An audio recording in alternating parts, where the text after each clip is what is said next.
कि इस देश की मनवादी व्यवस्था में जो व्यापारी वर्ग है, तो व्यापारी वर्ग में सारे के सारे वही लोग हैं, वही लोग मीडिया में हैं, वही लोग बिजनेस में हैं, वही लोग जुडिशरी में हैं, वही लोग ब्यूरोक्रेसी में हैं, सारे के सारे वही हैं। इस बात को तो राहुल गांधी ने बोल दिया तो राहुल गांधी निंदा के पात्र हो गए।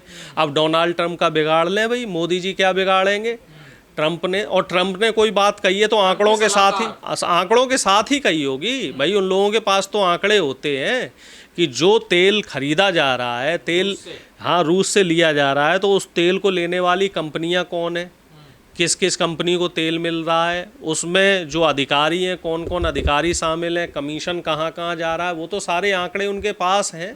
और वो आंकड़ों पे ही बोल रहे हैं कि कैसे बहुजनों का पैसा लेकर ये ब्राह्मणवादी व्यवस्था, ये जो मनवादी व्यवस्था है, ये पनप रही है, ये फल फूल रही है। तेल तो अडानी अंबानी कंपनी खरीदती है, ये ब्राह्मण कहाँ है सर? ये गलत फहमी तो नहीं होगी भाई? उनके लोग तो ब्राह्मण हैं सारे के सारे। भाई राजा ही तो चलो बनिया है, राजा का मंत्री तो ब्राह्मण है।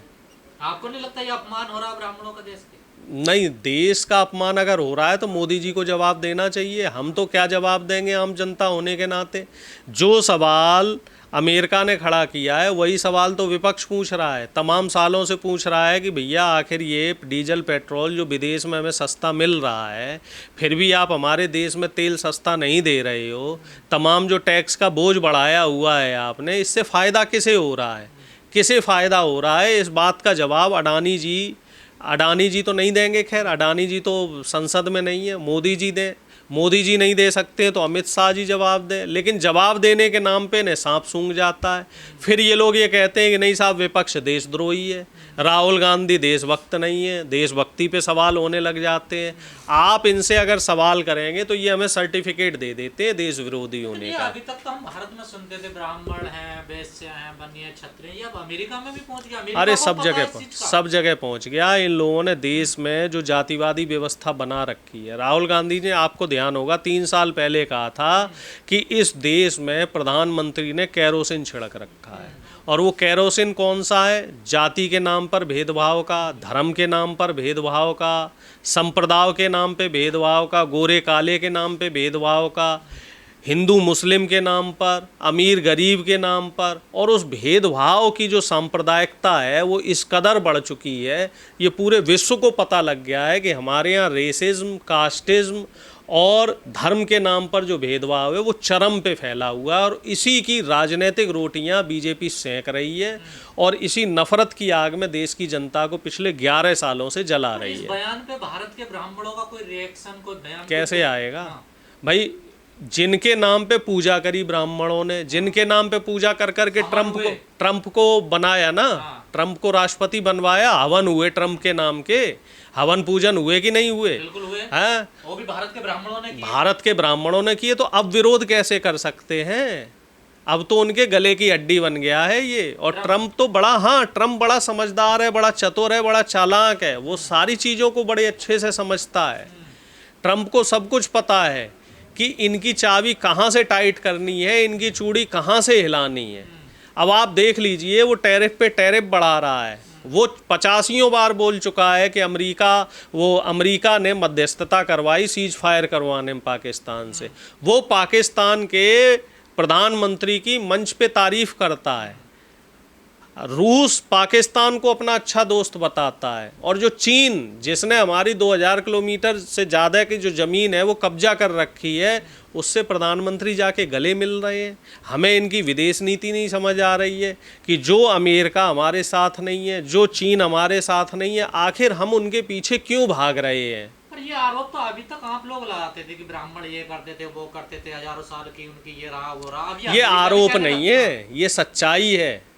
ये सच्चाई है। आप समझ लीजिए, पिछले 5 साल से इस देश की मनवादी और ब्राह्मणवादी व्यवस्था ने, इसमें कुछ अच्छे ब्राह्मण भी हैं, तो ये जो 90% गंदगी है, इसके चक्कर में जो बेचारे 10% अच्छे ब्राह्मण हैं उनको भी बुराई झेलनी पड़ती है। कुछ मेरे ब्राह्मण मित्र हैं, वो ये कहते हैं तुम यार सभी ब्राह्मणों को गालियाँ मत दिया करो, जिन्होंने गलत किया है उनको बोला करो। तो इसलिए मैं कह रहा हूँ कि जो इस देश की ब्राह्मणवादी व्यवस्था है, जो मनवादी व्यवस्था है, और जो ये ढांचा बना है जातिवादी ढांचा, और इस जातिवादी ढांचा को बनाने वाले लोग कौन हैं, इस पे 5000 साल से शासन करने वाले लोग कौन हैं, इस वैमनस्यता को बढ़ाने वाले लोग कौन है? ब्राह्मण। जब 5000 साल की ये रिसर्च चल रही है, और ये जब रिसर्च हमारे देश में हो रही है तो विदेशों में रिसर्च नहीं होगी? हम भी तो विदेशों में रिसर्च लाते हैं निकाल के कि अमेरिका में गोले काले के नाम पे भेद होता था, लेकिन अब वहाँ रिजर्वेशन है और हर जगह उन्हें काले रखने पड़ते हैं। अफ्रीका में भी ऐसे ही इनको ऐसे ही करना पड़ता है, यूके में भी करना पड़ता है, ऑस्ट्रेलिया जैसे जो बड़े बड़े देश हैं वहाँ भी करना पड़ता। लेकिन हमारे देश में रिजर्वेशन जैसी कोई व्यवस्था नहीं है, इस तरह का कोई सिस्टम नहीं है जिसे ईमानदारी से फॉलो किया जा सके। हमारे यहाँ भ्रष्टाचार जो ऊपर वाली व्यवस्था है उसने इस कदर बना रखा है, भ्रष्टाचार बढ़ा रखा है कि ये अमेरिका क्या छोटे छोटे देशों को भी पता लग गया है कि हमारे यहाँ किस तरीके की लूट खसोट हो रही है, हमारे यहाँ किस तरीके से जाति और धर्म के नाम पर भेदभाव हो रहा है, हमारे यहाँ किस तरीके से जो मुट्ठी भर देश की व्यवस्था है, जो ऊपर के लोग हैं वो देश की 95% जनता को लूट खसोट रहे हैं और उनका शोषण कर रहे हैं।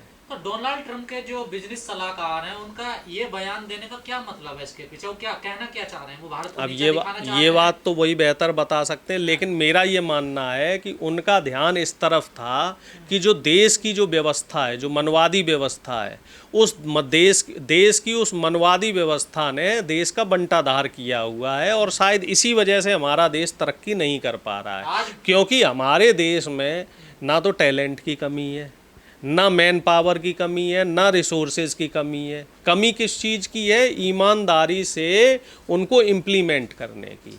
अब आप बताइए कि 10 में से 8 व्यापारी जो देश को वेल्थ दे सकता है, जो देश को समृद्धि दे सकता है, वो 10 में से 8 व्यापारी विदेश भागा जा रहा है, माइग्रेंट हुआ जा रहा है।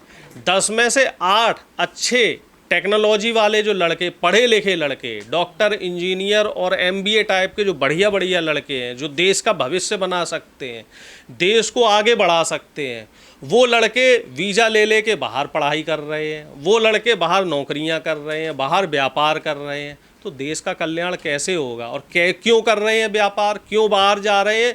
क्योंकि इस देश में जो जातिवादी व्यवस्था है, लड़का इंटरव्यू रिटन क्लियर कर लेगा लेकिन इंटरव्यू क्यों नहीं पास कर पाएगा? क्योंकि वो पिछड़ी जाति से है, वो दलित है, आदिवासी है। अगर वो ब्राह्मणवादी व्यवस्था की जाति का होगा, मनवादी व्यवस्था की जाति का होगा, तभी उसका सिलेक्शन हो सकता है। सरकारी में भी यही है और निजी क्षेत्रों में तो 100% इन्हीं जो चंद मुट्ठीभर लोग हैं यही लोग रहेंगे। अब निजी क्षेत्रों में आप हमें बताओ, जो बड़ी बड़ी MNCs हैं, कंपनियां हैं, वहाँ कितने दलित पिछड़ों के बच्चे नौकरियां कर पाते हैं? वहाँ उनका सिलेक्शन ही नहीं होता क्योंकि बिना रेफरेंस के वहाँ लिया नहीं जाता और सारी कंपनियां इन्हीं लोगों की हैं। दलित पिछड़ों आदिवासियों की कंपनियां ही नहीं है। और आप कह रहे हो खुश होने वाली बात, अगर हमारी विदेश पटल पे बेइज्जती हो रही है तो ये कोई खुश होने वाला प्रश्न थोड़ा ही है। ये तो लज्जा का विषय है और इसमें तो प्रधानमंत्री को भी लज्जित होना चाहिए। लेकिन प्रधानमंत्री तो हमारा ऐसा है कि उसके ऊपर तो इन चीज़ों का फ़र्क ही नहीं पड़ता, फ़ोटो आनी चाहिए।